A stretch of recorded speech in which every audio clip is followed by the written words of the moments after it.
These are series called Akasha vase. They come in two colors, the kind of the beige and the white.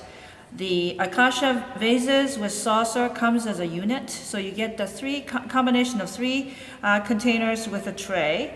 So there's a lot of different possibility here. It's because you could use it individually, or you can use it in groupings, do a lineup of it, do some really cool, funky connective pieces.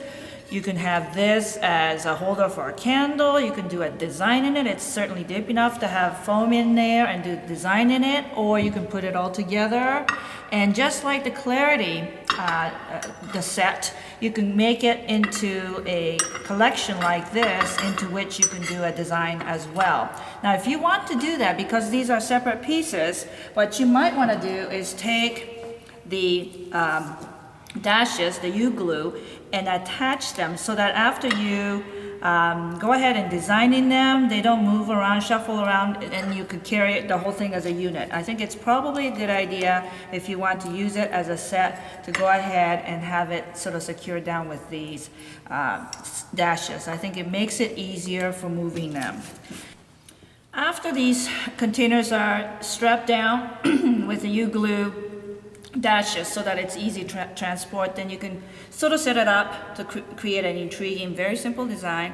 In this particular example, I used the spider gum, which I find is sort of sea anemone-like and very natural looking, but it's dried, so that it's something, a set that you can have done ahead, something like what I've done here, so that it has the intriguing value and combine it with some sort of an exotic flower. In this case, we have the Makara Woko, which I think is a very beautiful flower, and with all that kind of marking on it, I think it sort of goes very pretty, very, nice, interesting textural combination. What I'm going to suggest in doing this is because off of the Makara stem, what you find is the stem of the Makara is really not quite long enough unless you fill this vase to the max, which then, if it's too high, after it dries, then, if the stem is too short, it's going to run out of water very quick. What I'm going to suggest that you do when you have a situation like that is actually take equisetum. It's one of my favorite material because it does a lot of things. In this case, what I'm going to do is use it as a simple water tube, because each one of those segments is actually empty, but these are closed bottoms. So if you cut it like this and you just fill it with water, this becomes a very simple natural water tube. That way then, when you insert this, it has a water source like this, so then now you have a stem that you can insert into this arrangement so that it does drink water. I think this is a very good way of working with a very small opening, and you can be sure that they're getting some water. I'm just going to do that for the second one as well, so that each one of the orchid will be drinking water.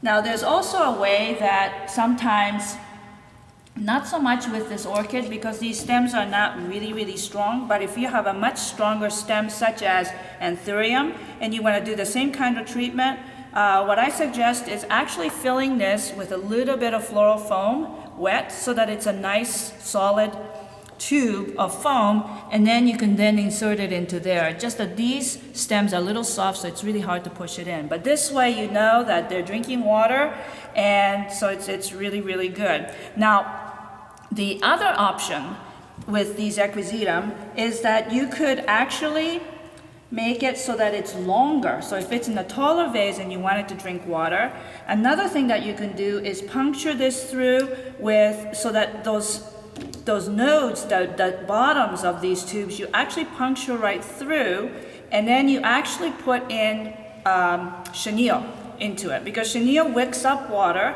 So if you have chenille through this and you have a stem on top, so when you put it in water, it drinks right up and into the stem. So that's another way that you can get extended stem on a short flower stem, so that you can do some things that are usually not possible. So that's what I would do there. In this particular bigger vase, in the Akasha series, what I did here was using kiwi, which is this material here, which is very, very interesting. It's got lots of really fun twists to it.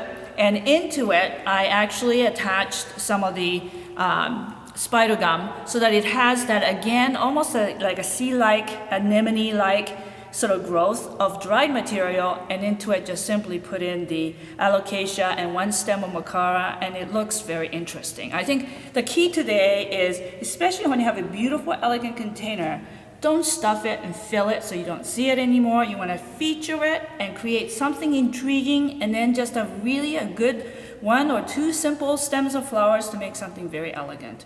This grouping would be very nice, sort of worked in across the table. This could be very nice at a simple small table settings. These have lots of diversity.